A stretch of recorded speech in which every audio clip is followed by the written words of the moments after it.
Yo, what's up, everybody? Before we get into this episode, while I was looking through and editing it and listening back on it, I noticed that the microphones are kind of going in and out. And so the audio is not the best quality. So I apologize on that, but I just wanted to let y'all know for whoever's listening on the front end, just so y'all don't go through the episode and get annoyed by it. And y'all may still get annoyed by it. But yeah, I apologize for that. I hope the conversation can kind of overshadow the issues that the microphones were having and the audio had. And y'all can take something away from it and, just enjoy it and continue to support. So I just wanted to give that warning before y'all get into this episode. But again, I appreciate y'all, everybody who's tuning in. Thank y'all for all the support. And I'm not going to keep wasting y'all's time. So I hope y'all enjoy the episode. And yeah, peace.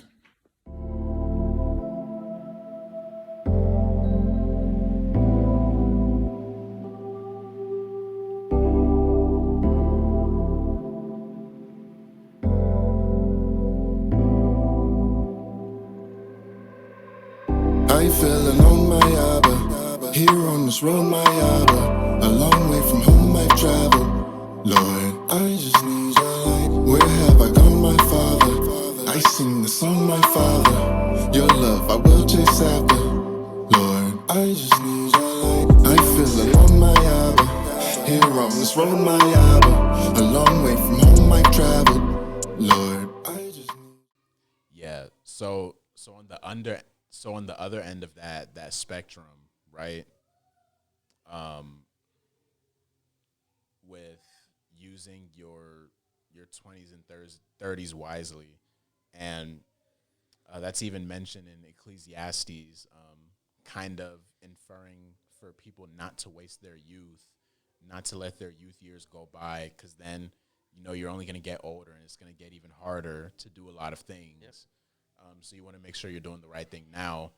Um, and so, kind of going back to what you had said before, right? With using your time wisely, and then also talking about not just trying to find the right person, but being the right person for somebody. Um, and with what you do, someone will have to be okay with you and the special forces and everything like that, everything that's involved with that. I don't know the first thing about that, but I know that it's some serious stuff, man. It's okay. But I guess, and you may or may not, you may, or you don't have to answer this. You don't want to. Yeah. I guess with all of that, how would that, have you seen what that looks like from other people? Like, do you know people who are involved in that line of, the military that are married, and how that's worked? Has that, how, I mean, what have you really seen from that? How have you kind of learned to navigate that? yeah. I mean, I have a colleague. My job now is not as risky as like that job that I wanted to have. Yeah. But it is risky. I'm flying on a plane who can get shot down, and we do fly um over enemy territory, if that makes any sense. But it does. I have friends who got divorced because of it, and people who work out, It's at the end of the day, it's like the triangle pyramid, right? Where it's you, that person, and God, Yeah. and be able to trust, right? Take that risk and trust that person. Like, Yeah. hey, you going overseas? Will you be able to trust that person at home or even over there? Because things happen, and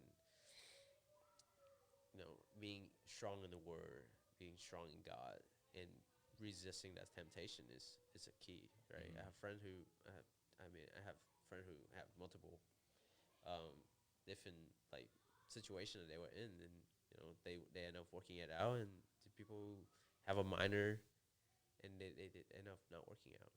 Yeah. And it's it's a military. Yeah. Like that things will happen, and you know, it's the military is not best place to be for Christ. I would say that. It's it's a double S sword. What do you mean by it's not the best place to be for Christ? Like it's you have people who do believe in God. It's like any other job. It's like it's just a job. It's a Yeah. profession. Yeah. Right? A lot of people expect that it's like glorious, and because they seen World War One, okay. World War Two, and they're like, oh yeah, it's all glorious. But Yeah. I don't know. It's like if you see World War One, World War Two movies, you like, you know, that murderous like instant, or like that. Oh. You know what I'm talking about? It's like Yeah. it's like Like a morality type yeah. of thing? No. It's like how do I say it? It's like the things that human or mankind can do would change the perspective that you have. Oh, okay. I see what you're saying. Yeah. So like maybe for the military, it's not the same mean now, right? If well, maybe mean like 2 years ago or something. But like I have friend who gone over there who experienced some changes, like a lot of changes, see a lot of stuff, like body dismantle and stuff like that, lose their friends, right?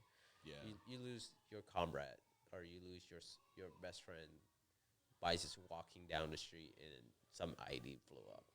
Like, how can you handle that? The right, and then your spouse doesn't know that she's at home or he's at home. Like, you don't talk about it, because if you do, you don't really, they don't really understand. Like, that's one of the myth about the military is true, is that like it's so secretive. It's like the only people who are in it and who experience that situation only know that situation, right? Yeah. So, and we don't really talk about it, because we train to not talk to about stuff. Yeah. And so yeah, so having spouse who would, I guess, like either understand that will happen, right? Yeah. That's your first question, right? What? Yeah. That's yeah. Yeah, Yeah. yeah. To understand, like, hey, like things will happen, like overseas, and could be trauma, and not just like cheating or something like that, or adulteries, but it's like trauma, and it's like something that I struggle a lot when I first got back after like a year of training. Is that like not everybody's the same as me, and so that the first 3 months was like very depressing, because I couldn't find like a community, and so the biggest thing that I would recommend for people who just gone back overseas, or having a long military experience, is just like when you first got out, you don't have any purpose. Um, find that mentor, finding that like church community will help you like go, because when you first got out, when first coming back home, you don't have a lot of purpose. Like, because like how military is, like they tell you where to go, what to do, and you do it. That no question asked, right? When you in a civilian's life, your decision is yourself. You can do whatever you want. Yeah. And so having that spouse or having that community will help um, you get back to a normal life faster. Yeah. So are you talking about when you come back, like from the military, like you come back home? Are you saying it's hard to find community when you come back home, or to find it while there with everybody else in the military or where you're stationed? Yeah, like you. I mean, like Did that make sense? yeah, like when you separate, right? I'm talking about like when you first coming back from deployment. Oh, okay. Yeah, and then when you You come back and there's like yeah, or like when you separate from the military, you don't have to go back to the military anymore. Like those are the hard part. Yeah, and I found that like people are struggle, like like how veterans, like they are struggle like when they first got out, and a lot of veterans are homeless Like part of it is because of that. It's like they can't find community. They can't find like they don't have that Christ, like Yeah. have that body in them. So Yeah, like and it's something that you said too. There's like a lack of purpose or lack of direction. yeah, right. Yeah, yeah. Right. I can only imagine, man. Especially like Christian, we God called us to have purpose, right? Yeah, And like when you first got out, like like when you first separate, I wouldn't say got out. It's like when you get first separate, like the big boss or Uncle Sam have been telling you, hey, this is what you need to do. This is your purpose. This is your mission, right? Your mission, your purpose. Every freaking day until the day that you separate. And then he'd be like, all right, you're done. You've done your job. Bye. But you still have to left with all that trauma. And you left with like, oh, I don't know what to do. So a lot of veterans have a hard time finding that new purpose, finding that new objective that they need to go into. I mean, that happened to me. Like when I first got back from training, it's like, what's now? Like, I don't know. I have September all the way to December, and then I start school in January. So I have 3 months, or October to December. So I have 3 months to like do whatever I want. I wasted it by just sleeping every day, which is great. I would love that now, but yeah, right, you don't have a purpose, and without God, without Jesus, like you wouldn't have a purpose, right? So I think that's something that I learned over the time is that like having purpose and having relationship with God can help me like focus on the big picture, but also like focus on this little picture. yeah, It's like, hey, like this is what I need to do now in order to achieve my goal later on. yeah. This is interesting, man. That's something I never really thought about before. Yeah. Because now that you're saying it, it's definitely something that I've peeped every now and then, but I haven't really heard it elaborated in the way that you've just said it. And so that's what makes it interesting, man, because you spend so many years, even if it's as short as like a year or 20 years, you spend that whole time knowing exactly what you're supposed to do every single day pretty much. And then one day there's not that direction or that constant, this is what you need to do. There's not that itinerary or that, specific mission. And now you're kind of left with a lack of purpose, a lack of direction.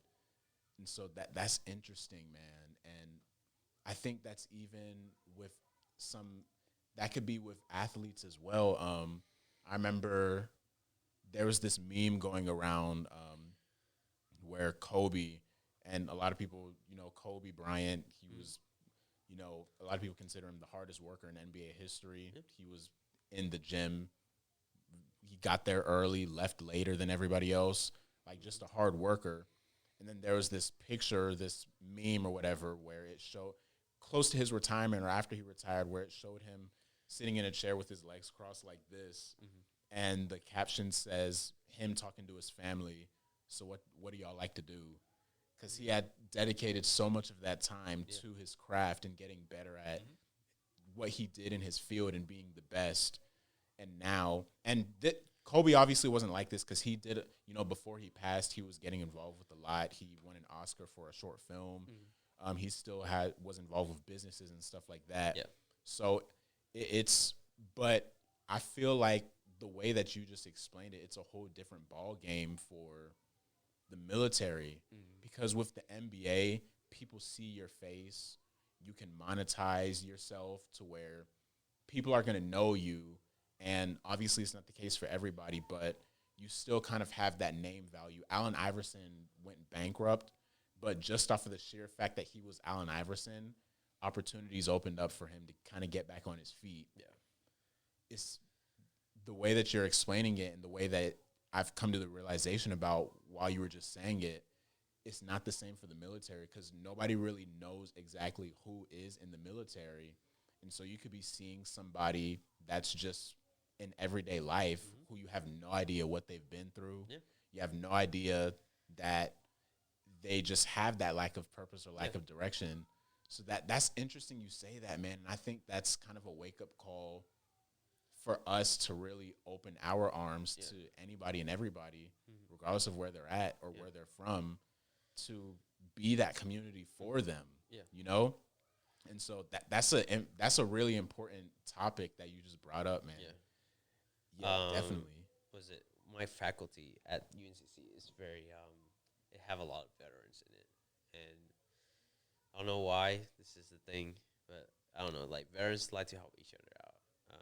I guess part of it because we endure and done things that we never thought we would be done, but like how did I say this? Like one of the lab manager, he was army veterans, and he like let me borrow his lab to do my research on. Like, like if I ask a normal professor, like, hey, can I borrow your lab for, like, it's just like for space because I don't have a lot of space at home. Yeah. Be like, no, like, because lab are limited. Like, lab is only for PhD people, not for master and undergraduate student. And so it was just like, hey, hey, I'll let you borrow my lab. It's fine. Like, it's not a big deal. And he let me use his lab. He do 2D printing. So one of my project is prototyping and fabrication. So that's what I do. But if you randomly, like, I met this guy, his wife having a stroke at a restaurant. They were eating breakfast or lunch, and he was wearing a submarine hat for World War II. Yeah. And they went have his wife in the back of ambulance, and I was with him, and we would start have a conversation. I was like, hey, like, what, you in the Navy? And he was like, yeah. And then he started telling me about his job as an electrician in the submarine. And I was like, hey, I'm a medic and stuff like that. So it's like it's like one of those things that's like so cool. Like you never see it before, but like they just came up to they like you would meet veterans all over the country, and they'd be like, "What you do?" And they'd be like telling you what they did, and you get that relationship connection that way, and you would never get it from anywhere else because like people are strangers. But then when you say, "Oh, hey, I serve," their attitude and their body language change completely. Like it could be a bad day, and then you speak with one person, and it'll be a good day. Yeah. Because they share that emotion, and they share that relationship with you. Yeah. They know how it feels to be in the military. So Yeah. Wow, man. That reminds me of someone that I knew. My high school history teacher. His name was Mr. Zunick, Mr. Scott Zunick. He's passed now, but he was probably not even probably. He definitely was one of my top 3 favorite teachers that I've ever had ever, because kind of like you saying you had that conversation with someone who served. I remember it was before the school year even started. They had football workouts for high school football or whatever. And after practice, everybody left. All the players, their parents had already picked them up or they drove back home. yeah, And so it was just me there. And instead of leaving me there, he stayed there after practice for like 20 to 30 minutes before my dad finally came. And we were just talking and having a great conversation. And he legitimately cared about who I was. It wasn't just, let me just make small talk. I'm annoyed that the fact that I have to stay here longer because he's staying here. I think there's a level of, like what we were talking about before, the military, and you can correct me if I'm wrong, but the military kind naturally teaches you how to care for people, because you got to care for the person beside you. Because if you don't, I mean, it could be fatal, you know? And And so just having that conversation with him, it really helped my whole high school, uh, career, Yeah. not career, but my whole time in high school, Yeah. just because he always was willing to have conversations. He always had great stories to tell. Yeah. And you could kind of tell that there was a little bit of that trauma that was still there. Yeah. Sometimes his eyes would get wide and he would have some moments and everything. But overall, like, really good guy, and he was never above the students. He was always with us. Yeah. If that makes sense. And so yeah, I can definitely relate to that, man. It's just having these conversations with these people who have served before. There's just a different level of peace that you have talking to people who have served. Yeah. You know. There's a lot of things that don't bother us. I don't know how to say it. It's like we see so much that we like, whatever. Yeah. Like, a lot of people would like freak out. I think that's one of my first time was like, I think one of my hand was bleeding a lot, or I cut my hand or something like that, and it was bleeding a lot, and everybody was freaking out, and I was like, oh, okay, cool, just bandage it up and keep going. Yeah. So I say that I'm a medic, but I don't know. It's like it's if you whatever situation that you are, and especially in the military, right? If you focus on the bad, you're gonna worry about the bad. But you focus on anything that are good, you're gonna focus on leadership, right? Military teaches you leadership, management skill, time management skill, right? Structure. Yeah. And if you focus on all the good part, you have a lot of takeaway from it. I have a lot of good leader who are my captain and commander who like was telling me, and even senior enlisted was telling me things that I should improve on in order to become better, right? Instead of taking it like a criticism, I take it upon myself and it's like, hey, I needed to work on this. And so like it no matter what situation, the military or not, no matter what situation that you are in, you can always turn the bad into the good with a right attitude, right? Yeah. Yeah, and it's you have days that are sucks. You running on 2 hours of sleep, 5 hours time and behind, and you still like, oh, I can do this. Like, it's fine. And if you show up with the right attitude and you show up with the thing that God have teach you to do and love and having that, I know it sucks, but you can do it. Yeah. If you have the right attitude. Yeah. And so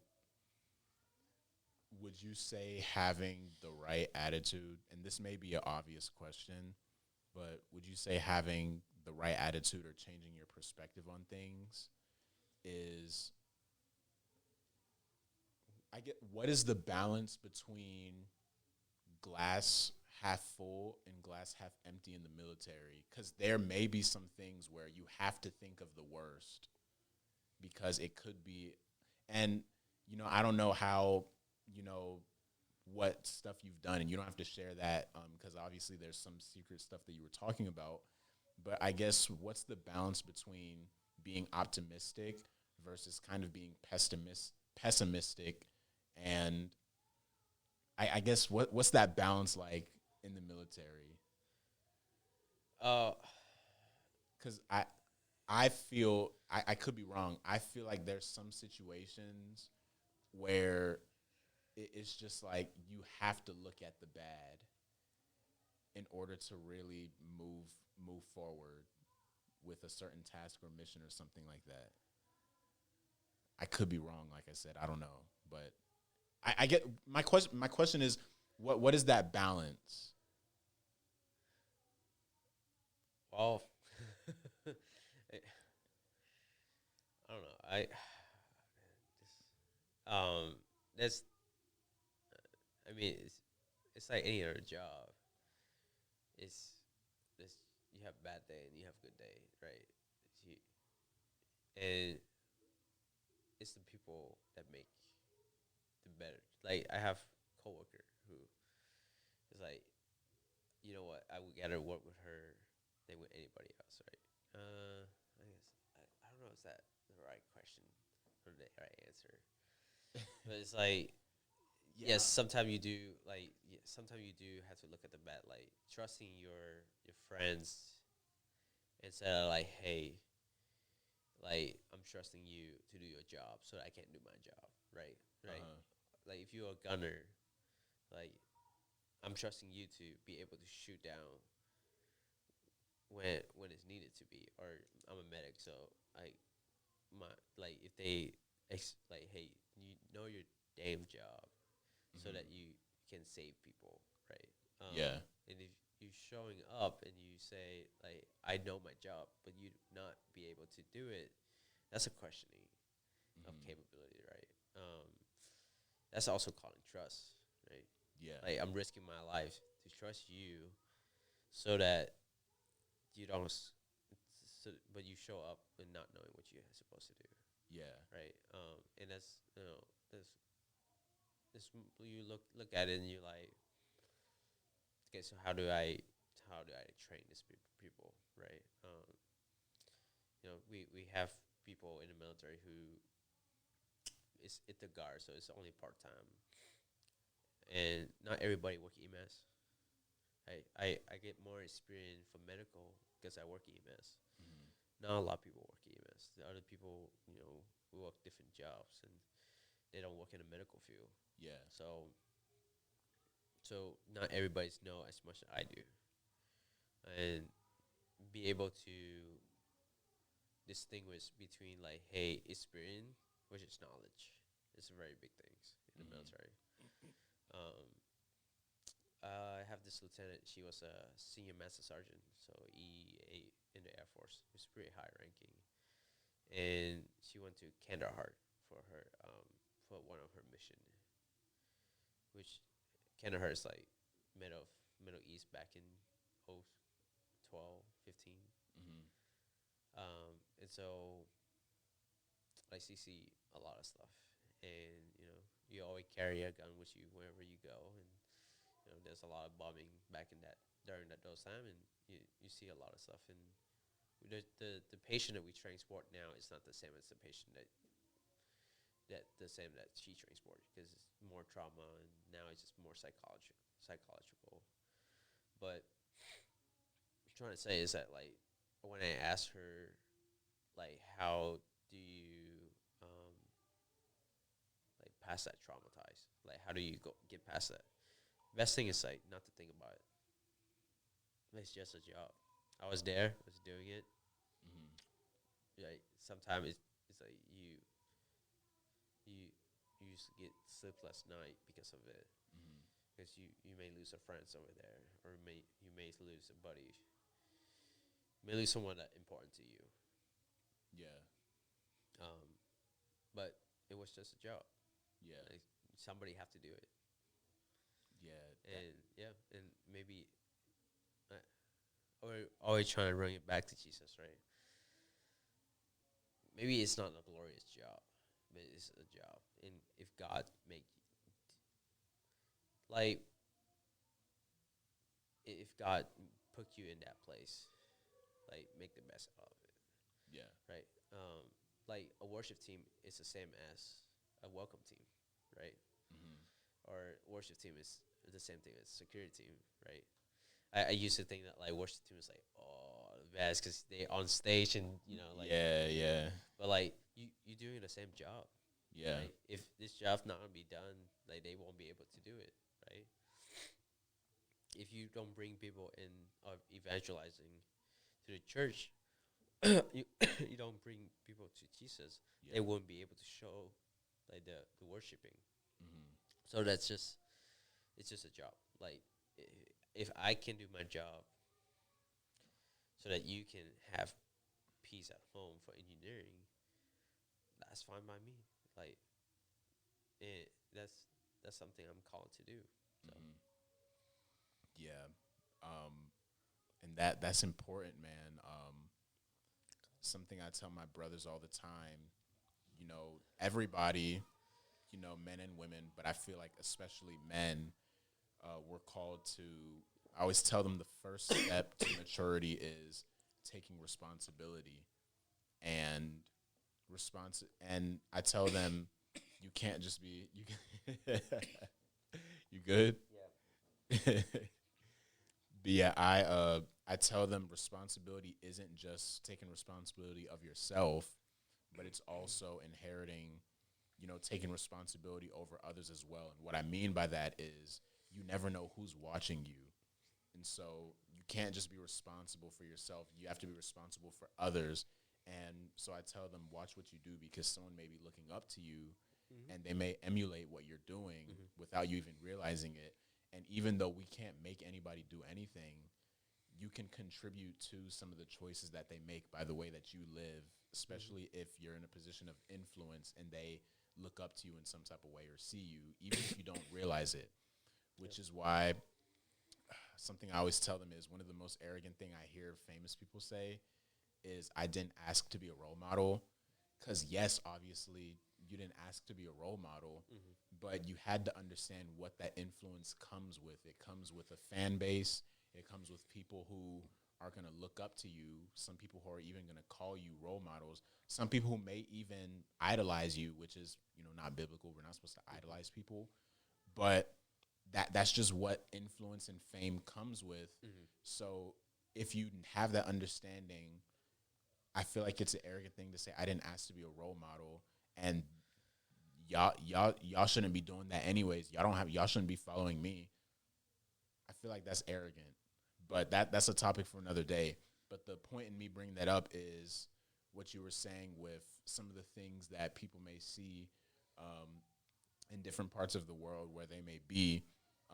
Specifically, the last thing you said, if your responsibility can help give somebody else peace at night, then that makes it worth it. Um, and so that's what I mean by when I was saying I tell my brothers, don't just take responsibility for yourself, but be willing to take responsibility for others, because when you are also thinking about others, that can make the position that you're in, even if it may not be ideal, there can be some peace that comes with that, knowing that you're helping somebody else out. I'm trying to think of an example of a job, but I can't think of any off the top of my head. But there's a lot of people who may not be doing things that they necessarily like doing or enjoy doing, but they find peace in it just in the fact that it's helping somebody else. And so when you have in mind other people, it can help make what you're doing worth it. And instead of being emotionally attached to the results of what you're doing, you can find peace in the fact that what you're doing is helping somebody else. And so kind of going back to what we were talking about with, people who may come from the military who may have that lack of purpose, and, just it's like they never really had an opportunity to find their identity. It was just kind of given to them. And I could be wrong in saying that, but and I don't claim to be an expert. I'm not trying to tell anybody what to do, but I do think that a way that you can kind of find that purpose is getting involved with the community, getting involved with volunteering and stuff like that. And I know it's easier said than done, but I think some of the most fulfilling times in anybody's life is when they know that they're working towards a bigger purpose, like that word purpose we were talking about. When you're working towards a bigger purpose, that can help you kind of find yours because you're ingraining yourself with a bigger purpose. So I definitely agree with what you were saying, man, with kind of changing the perspective. And when you kind of bring others into the equation and think about others, it can help you find peace in what God has called you to do, regardless of how ideal or, non-ideal it may seem or be. Yeah. So yeah, yeah. Yeah, man.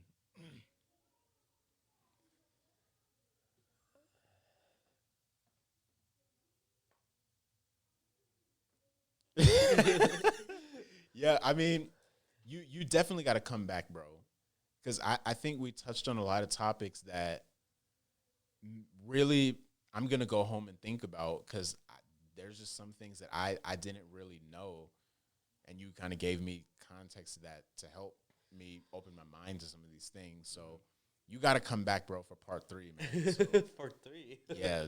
So we'll put that in the works, man. I'm like I said, I'm always available. So whenever you have time, man, I'd love to have you back. sure. But I appreciate you for being on here, bro. I appreciate you for making the time. You know, it means a lot. And Dude, I feel like I'm such a bad friends. And we have this conversation before, but like, I it's always pushback. Like we met the first time. I was like, hey, I'm busy. Sorry, I do pushback. Like we should never be friends, or we should not be friends because like nah, man. it's always like hey, I'm busy, and then we busy. Like you are busy, and then last time I was like, I have a conflict, and I keep pushing it back. Because like what we planned this in December, it is March, like 3 months. Yeah. I mean, time is fly by, right? Yeah. And that's the one thing that you can't control is time, right? So Yeah. I feel really bad. I was like, dang, like we planned this in December. It's like before Christmas, and now it's like March, and we just are recording on this episode. So. Yeah.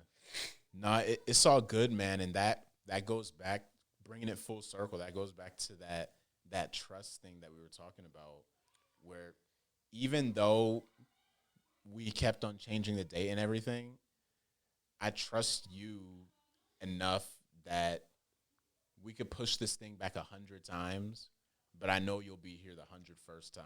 Yeah. If we push it back 101 times, I know you'll be here the 102nd. Yeah. So regardless of how far we keep on pushing it back, I know you're eventually gonna be here because you're gonna keep good on what you said. So yeah, man, it's no issue, bro. It's no issue, man. Yeah, I definitely feel bad for that. I was like, dang, dude, like, I think I was working out, and then my friend was like texting me, was like, hey, are you coming? I was like, wait, do I have something tonight with Gabe? No way. Nah. There's no way. And like, I don't know if you see my Google Calendar, it's like everything's like pretty fill out pretty good. I have seen it, yeah. Yeah, and I was like, how did I forget this? I was like, oh, so yeah, I feel pretty bad about that. But I mean, I don't know. It's like things happen. I write down stuff now, and sometimes I forget to do it, even though I wrote it down. It's like, so Yeah, it's all good, man. Like I said, at the end of the day, regardless of when it is, it's not a matter of necessarily when. It's just I know it'll happen. Yeah. So yeah, it's all good, man. But yeah, again, I appreciate you for being on here, bro. Yeah. Like I said, we gotta get you back on here for part 3. But yeah, I appreciate the conversation. I think it'll help anybody who's listening. Even if there's someone who is a ex-military not ex-military veteran, but someone who has served in the military, and you may be in a position where you're kind of searching after purpose and trying to figure things out and everything. Like I was saying before, I would definitely encourage you to find ways where you could get involved in the community, and because a big way to we're about to go on a whole nother.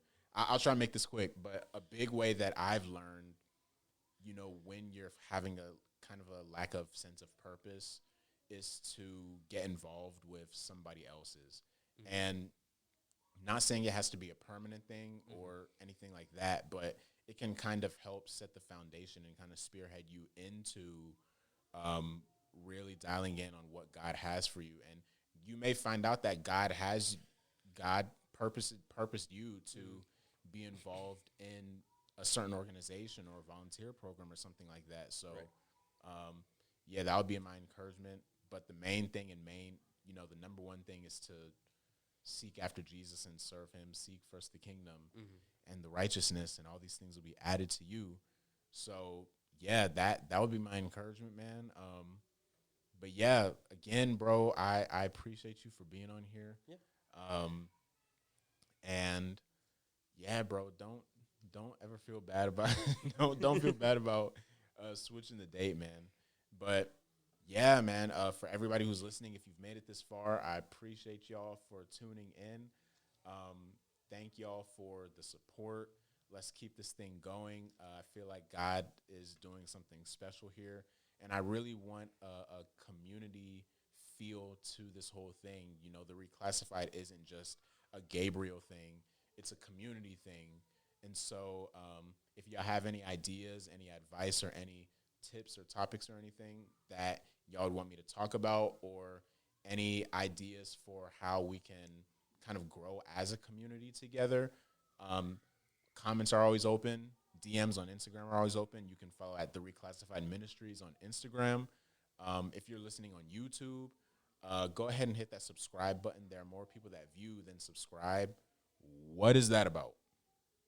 Go ahead and hit that subscribe button. Take that extra step. Join the Reclassified fam today. All right? I'll try not to let y'all down, but when God is involved, you can't be let down. So, yeah, I appreciate everybody for the support. If you're an Apple Podcast or Spotify listener, make sure you go hit that. Make sure you go hit that follow button. Leave a rating. Leave a review. Just talk about what your favorite part of each episode was. You know, different topics that you would like me to touch on and everything. And yeah, I think that I always forget. Make sure to go follow the Reclassified. That's my blog that I do, thereclassified.com. Great opportunity, and something else that I just post every now and then, things that the Lord places on my heart to share and everything like that. So I think that is everything. Thank y'all for tuning in again. Thank you, my brother Bao, for being here. And we will see y'all next time. Peace. I feel alone, my Abba. Here on this road, my Abba. A long way from home I've traveled. Lord, I just